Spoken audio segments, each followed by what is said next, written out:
हमारे मन में कोई घटा और भाग नहीं होता, सिर्फ जोड़ और गुणा होता है। मैं नकारात्मक विचारों को हटाकर सिर्फ सकारात्मक विचार रखूंगा। आपको शुभकामनाएं, पर ये नहीं हो पाएगा। आपको बस थोड़ा ध्यान देना होगा कि ये काम कैसे करता है। आप देखेंगे कि आप जो हैं और जो आपने इकट्ठा किया है उसमें फर्क है।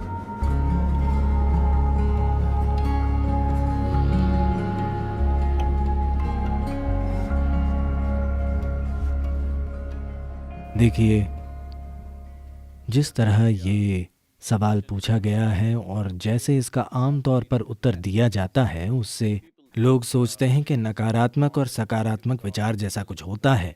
वे नकारात्मक विचारों को हटाकर सिर्फ सकारात्मक विचार रखना चाहते हैं।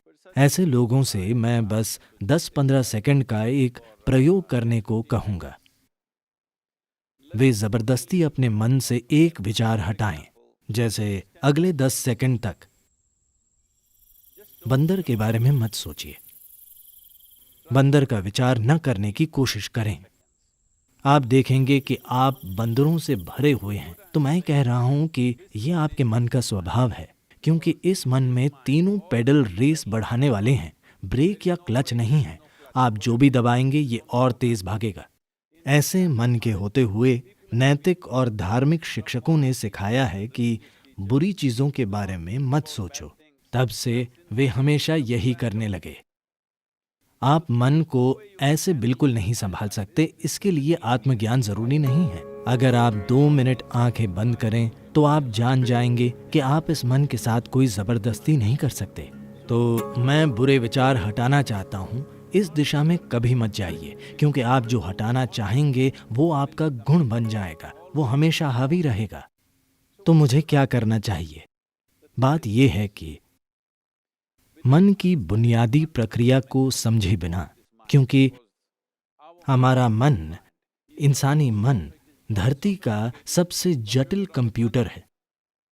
सभी सुपर कंप्यूटर्स भी इसी से निकले हैं। अब ऐसा है तो क्या ये जरूरी नहीं है कि हम इसके काम करने का तरीका समझें? अगर आप मुझसे पूछें तो इसका एक सरल पहलू ये है कि हमारे मन में कोई घटा और भाग नहीं होता, सिर्फ जोड़ और गुणा होता है।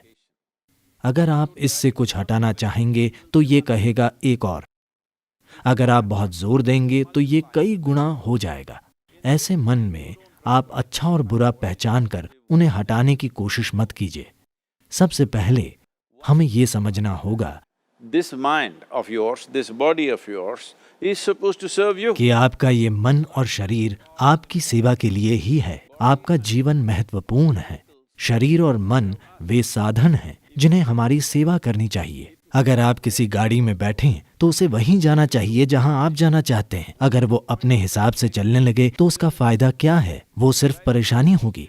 फिलहाल दुर्भाग्य से ज्यादातर मनुष्य इंसानी मन की इस शानदार संभावना को एक परेशानी, एक समस्या की तरह अनुभव कर रहे हैं। ये आपके पास मौजूद सबसे सुंदर चीज है।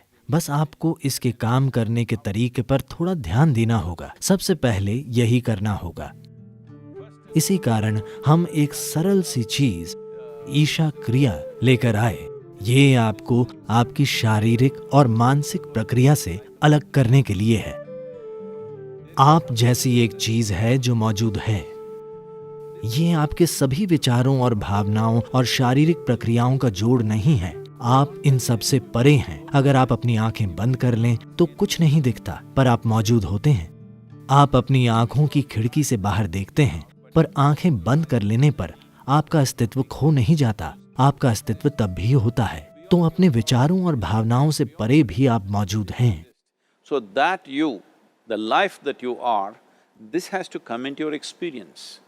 तो जो जीवन आप हैं उसका अनुभव करने की जरूरत है। ऐसा क्यों है कि अपने होने के सबसे महत्वपूर्ण पहलू को आप अपने अनुभव में नहीं आने दे रहे? फिलहाल हमारे जीवन का सबसे महत्वपूर्ण पहलू है कि आप और मैं इस समय जीवित हैं। बस यही है। मैं क्या सोच रहा हूँ, आप क्या सोच रहे हैं, ये महत्वपूर्ण नहीं है। हम इस समय जिंदा हैं, यही महत्वपूर्ण है। तो ये महत्वपूर्ण है कि आप अपने भीतर बुनियादी जीवंतता पर ध्यान केंद्रित करें। तब आप देखेंगे कि आप और आपकी विचार प्रक्रिया के बीच एक दूरी आ गई है। अपनी मानसिक प्रक्रिया और शारीरिक प्रक्रिया से दूरी बना लेना, यही कष्टों का अंत है। क्योंकि इंसान केवल 2 तरह के कष्टों से गुजरता है, शारीरिक कष्ट और मानसिक कष्ट। जब आप खुद के और मन के बीच, खुद के और शरीर के बीच थोड़ी दूरी बना लेते हैं तो ये दुखों का अंत है। इसे हर मनुष्य को जानना और समझना होगा, नहीं तो आप सोचते रहेंगे मैं बुरे विचार हटाकर सिर्फ अच्छे विचार रखूंगा, मेरी शुभकामनाएं, पर यह नहीं हो पाएगा। 100% ये काम नहीं करने वाला, क्योंकि कोई विचार हटा नहीं सकता, उन्हें कुछ समय तक टाला जा सकता है।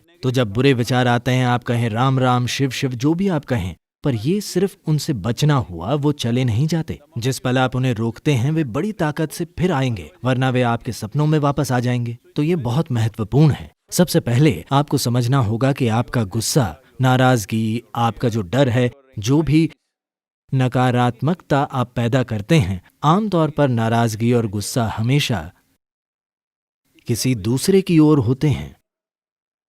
पर हमें समझना होगा कि ये जहर हम खुद पी रहे हैं और दूसरे के मरने की उम्मीद कर रहे हैं। सौभाग्य से जीवन ऐसे काम नहीं करता। अगर मैं जहर पीता हूं तो मैं मरूंगा, मेरे जहर पीने पर आप नहीं मरेंगे। तो हमें यह समझना होगा, जहर से मेरा मतलब है आज आप इसकी जांच करा सकते हैं, फिलहाल आपका खून कैसा है। फिर 5 मिनट तेज गुस्सा करें और अपने खून की जांच कराएं, उसमें कई नकारात्मक तत्व होंगे। आप वाकई खुद को जहर दे रहे हैं। तो क्या आप जहर पीना चाहते हैं? बिल्कुल नहीं। अब मैं क्या करूं? ये सवाल एक तरह की मजबूरी से आ रहा है। कुछ मत कीजिए, बस आराम से बैठिए और बस जीवन प्रक्रिया पर ध्यान दीजिए। शायद आपके दिल की धड़कन या आपकी सांस, शायद जीवित होने की अनुभूति, आप कितने संवेदनशील या बोध पाने की काबिलियत रखते हैं, उसी के हिसाब से कुछ चीजें, शरीर की कोई संवेदना, आपकी सांसें, दिल की धड़कन या कुछ ऐसा लें जो आपको जीवन का संकेत देता हो। बस उस पर कुछ समय तक ध्यान दीजिए। धीरे धीरे आप देखेंगे कि आप और आपने जो इकट्ठा किया है उनमें एक दूरी आ गई है। इकट्ठा की गई चीजें हैं आपकी शारीरिक प्रक्रिया और मानसिक संभावना या फिर मानसिक अस्त व्यवस्था।